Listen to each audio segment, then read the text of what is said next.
มือนี้พาทุกคนมาเก็บเชอร์รี่ออสเตรียนะคะ อันนี้ก็เป็นเพื่อนของคุณนานะจ๊ะเฮาก็ขึ้นบันไดไปเก็บ แบบว่ามันนามากเลยนะคะ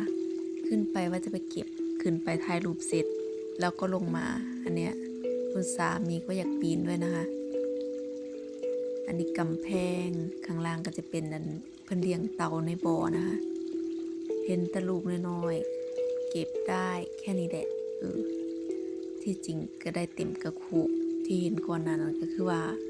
เพิ่นเก็บไปรอแล้วนะคะ ขึ้นไปค่อยเก็บบ่ได้จักหน่วยถ่ายรูปแล้วก็ลงมาจ้า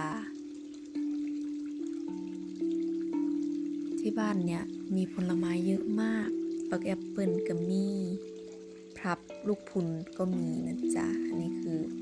ผลงานการแสดงปีนขึ้นไปแล้วก็กลัวตกแบบว่าเสียวมากกิ่งไม่รู้ว่าจะเหนียวไหมด้วยไงเกาะอย่างแน่นหนาบันไดเพิ่นก็เลิศอันนี้ก็คุณนาสามีคุณนานะคะเพิ่นก็ไปขึ้นเก็บอีกฝั่งหนึ่ง